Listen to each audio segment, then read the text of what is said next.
第20章，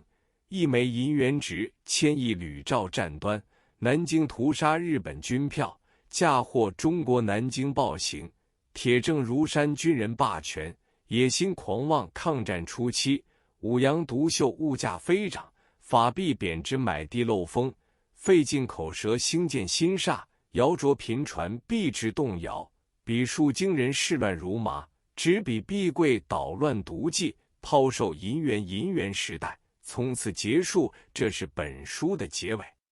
本来银元已经绝迹，到后来币制崩溃之时，银元又出现了，而且身价大增，不同往昔，所以这段文字亦是银元时代的真正结束。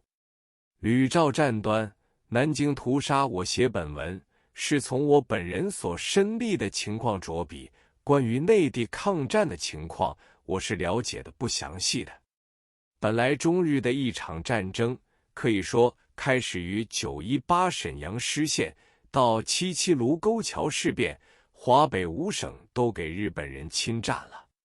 中国人的观察，日本人侵占了我们这许多土地，一定要经过消化工作，才会影响到华中，所以大部分人都想从此可以得到一个苟安的时期，还有好多时期可以拖延，但是日本人却贪得无厌，得寸进尺，咄咄逼人，一下子就到华中来，继续滋生事端。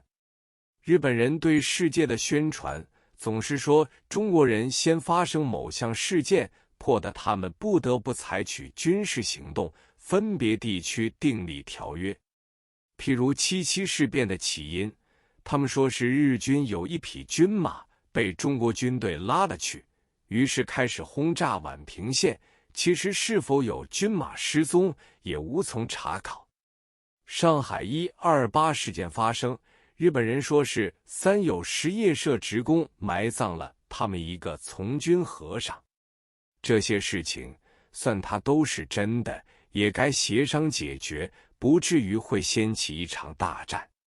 而战争结果必然是威胁中国签订一个协定，如塘沽协定、淞沪协定之类，根据这些协定就大大的扩展他们侵略性的军事势力。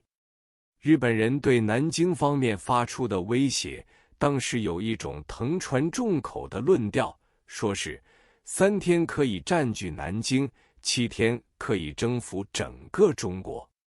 这种论调当然是宣传性质，但是很多恐日病的人认为有此可能。他们在南京制造事件仍是一套老手法，一天宣布日本领事馆副领事藏本失踪了，在国际上他们宣称这又是中国人的排日行为，藏本确有其人，而且也料不到第5天时，藏本却静悄悄地从一个山洞中爬出来觅取食物。中国人的警觉性很高，一下子就认出他是日本人，于是由郊外的一个派出所派了几名警察，把藏本送到警察总局，录取他的口供。藏本承认他是故意失踪，而且原本要自杀来报国的，但是他到了一个山洞之中，怀念家人，下不了这个决心，又因为饥饿难忍，所以出来觅取食物。这份口供当时曾制版送《刊个报》，外交部派员把藏本送交日方。这一下子日本人大丢其脸，名为藏本事件。一时南京民心就安定下来，连上海的市民都松了一口气。安定了一个时期，日本人的花样又来了。他们在上海不是说日本军人被杀，就说日本拘留中国的侨民被辱，又将大批军人由日本轮船运送来沪。这一次政府有了准备，第一是银元收进，法币的币制改革已成功，不怕他们捣乱金融；第二是训练成功的新兵，一师一师的准备上阵，于是反其道而行之，态度坚强。向来日本人逢到中国方面硬了，他们就软了下来。中国一软，他们就强硬起来。所以在这个紧张关头，政府对淞沪协定也顾不得了，只有把正规军调到上海四郊闸北和吴淞，意欲以武力来作为谈判的后盾。军人们个个想向日本军队作战，人人兴奋，都抱有敌忾同仇之心，所以军队一到了上海，还没有多时，战争就爆发了。8·13战把日本人3天占领南京的美梦完全打破，而且暴露出许多败绩，战了好久，总是不能取胜，经过重重困难才打到南京。这一回日本人愤怒极了，所以一占领了南京就实行大屠杀。这个时节，德国大使陶德曼出面调停，于是把战争停顿下来。中国政府得到了这个喘息时间，就部署好了第2道防线及第3道防线，这样打起来，日方就泥足深陷了。我们上海人在8·13作战时兴奋得了不得，上海租界成为后方的供应站，军方要什么，民众就供应什么。直到日军攻破了第1道防线之后，民气就消沉下来。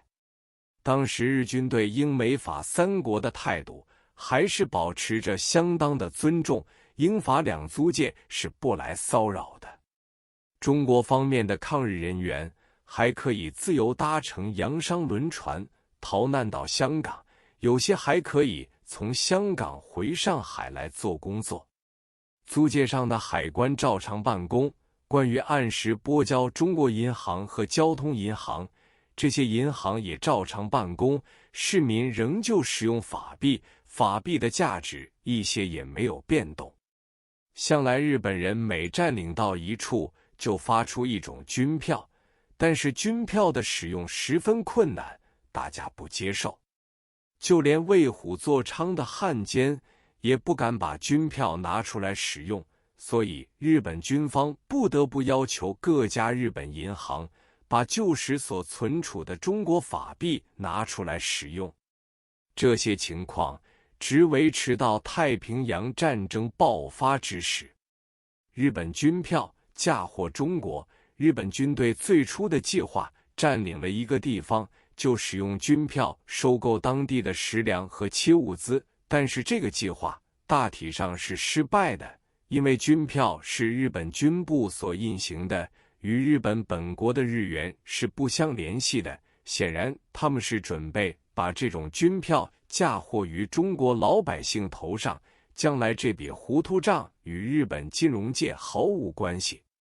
尽管日本军打一仗胜一仗，地方越战越大，但是中国老百姓都有一个普遍深刻的印象，认为日本人泥足越陷越深，最后胜利必属于我，所以对军票的使用用尽一切方法来推诿。军票的应用范围极小，只有一些附逆的汉奸组织地方维持会，为了奉承日本军人起见，勉勉强强把军票接受下来。这些汉奸初期全是些无智无识的地痞流氓以及失意的土豪劣绅，他们虽然用尽方法，狐假虎威地大力推行军票，但终于推来推去推不开。